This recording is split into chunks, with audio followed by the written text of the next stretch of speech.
bakal heboh politik dan peradilan Indonesia karena berkas perkara pencemaran nama baik terkait ijazah palsu dengan tersangka Roy Suryo, katanya berkasnya sudah P21, artinya sudah siap untuk dilimpahkan ke kejaksaan dan selanjutnya untuk disidangkan.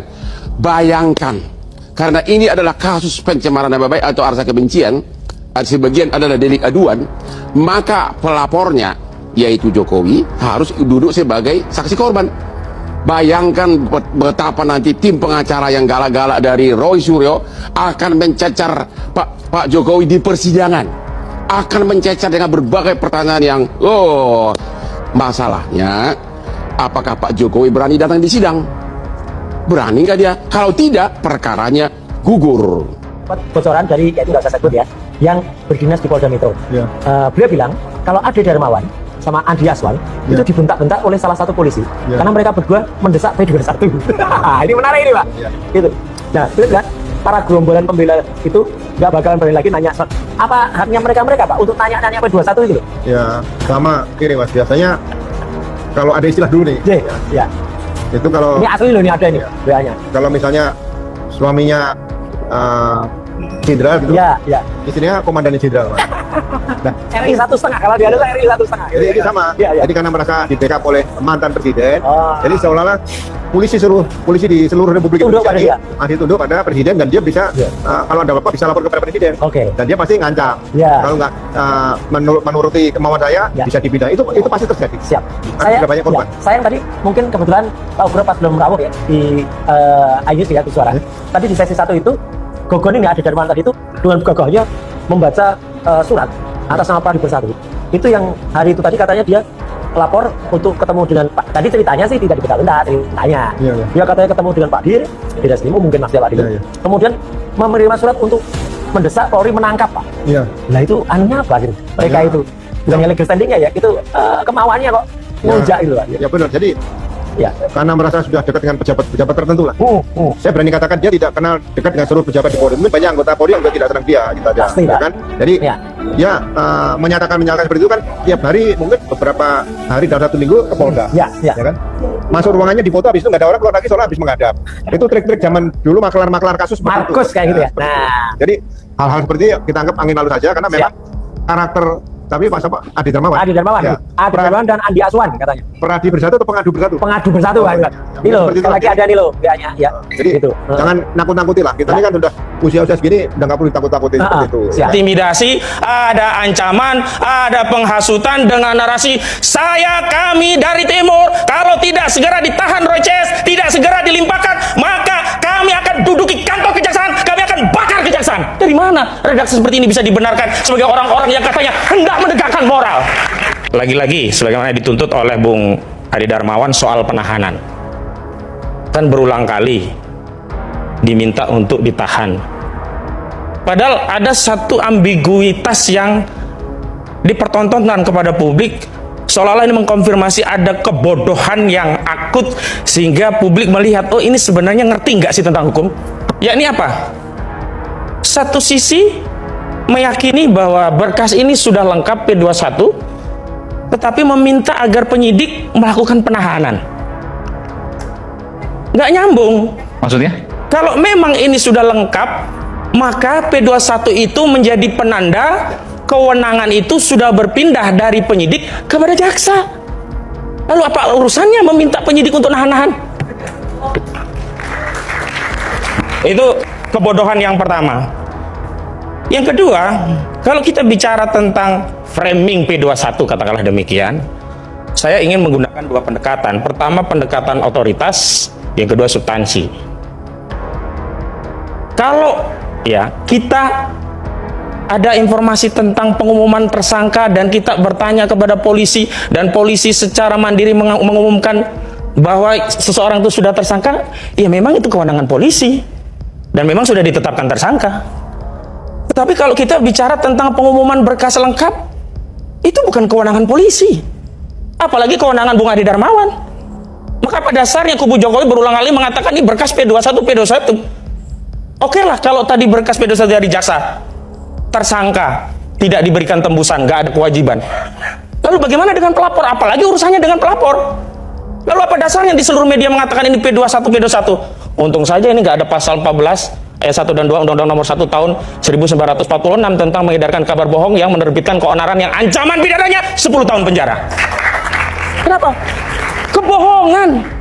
Justru kalau kita bicara tentang alasan subjektif dan objektif untuk menahan adanya repetisi tentang suatu tindakan yang dianggap kejahatan, hari ini kubu Jokowi selalu merepetisi kebohongan-kebohongan, hoak terus. Dan kalau tadi Bung Ade bicara legitimasi moral penegakan hukum, di mana lagi orang mau bicara legitimasi moral ketika ada aparat penegak hukum sedang bekerja, berproses, kemudian mengumumkan perkembangan suatu penyelidikan dan penyidikan.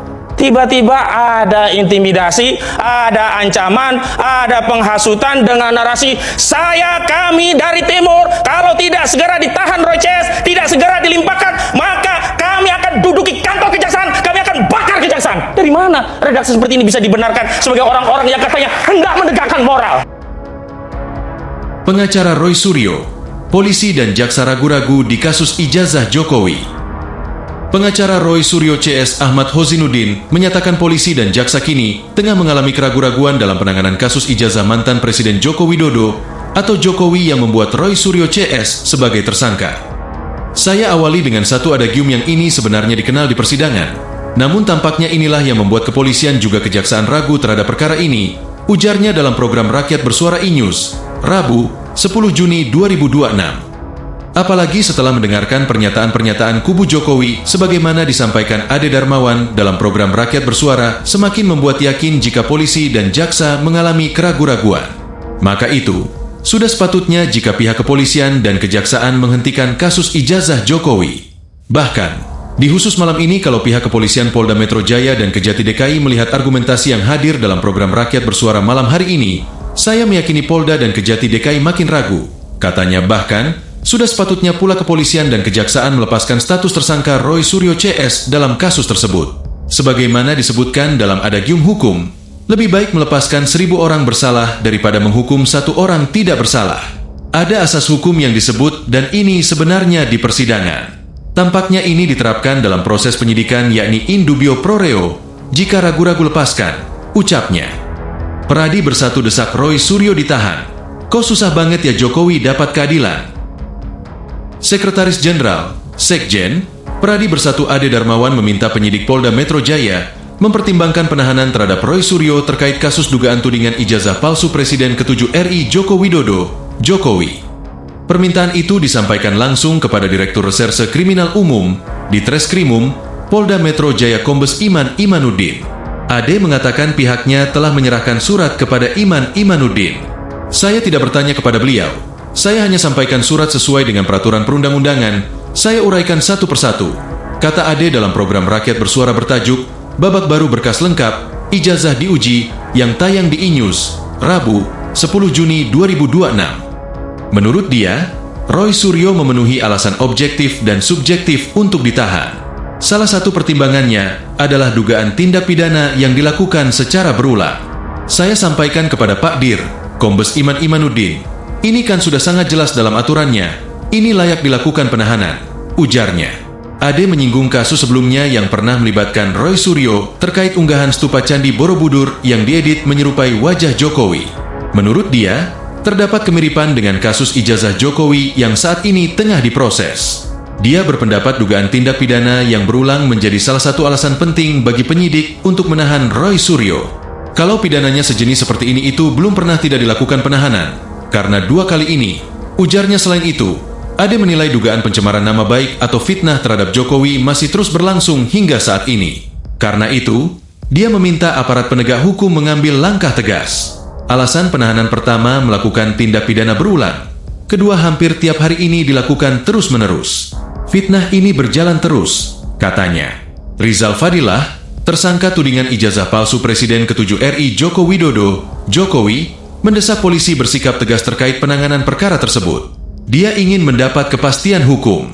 Kaitan P21, sebetulnya diharapkan penegak hukum, khususnya Polda Metro Jaya itu melakukan apa yang disebut Rechtssicherheit, membuat kepastian hukum, bukan membuat satu kebingungan hukum atau satu interpretasi hukum seperti sekarang terjadi, ujar Rizal dalam program rakyat bersuara bertajuk Babak Baru, Berkas Lengkap, Ijazah Diuji, yang tayang di E-News, Rabu, 10 Juni 2026. Dia menyoroti pernyataan di Reskrimum Polda Metro Jaya Kombes Iman Imanuddin yang mengutip kejaksaan terkait kelengkapan berkas perkara ijazah Jokowi. Menurut dia, kepastian kelengkapan berkas tersebut harus dibuktikan dengan pelimpahan tahap 2. Ungkapan dari Direskrimum bahwa ini lengkap, mengutip menurut jaksa begitu kan. Tapi kepastian hukumnya tidak ada sampai menimbulkan pengkritikan. Kepastian hukum itu adalah kalau sudah menyebut lengkap, P21 ya harus P21 yang lengkap itu. Bukan dalam bentuk ungkapan-ungkapan atau ucapan-ucapan, tuturnya. Seharusnya ketika dia berbicara tentang P21 ya sudah di saat itu. Jangan ada interpretasi liar. Harusnya penegak hukum membuat kepastian hukum yang tidak diinterpretasi kemudian walaupun dalam proses, imbuhnya. Selain itu, kata dia, meskipun berkas sudah dinyatakan lengkap atau P21, tidak secara otomatis proses yang dilakukan di kepolisian akan langsung terhubung dengan proses di kejaksaan. Pasalnya, bisa saja kejaksaan melakukan P26 atau penerbitan surat ketetapan penghentian penuntutan, SKPP. Jangan ada anggapan dengan P21 itu, kan lengkap itu otomatis proses lanjutan jaksa akan nyambung begitu saja dengan apa yang dilakukan penyidik, karena ada juga yang namanya P26. P26 adalah SKPP, surat ketetapan penghentian penuntutan, ucapnya.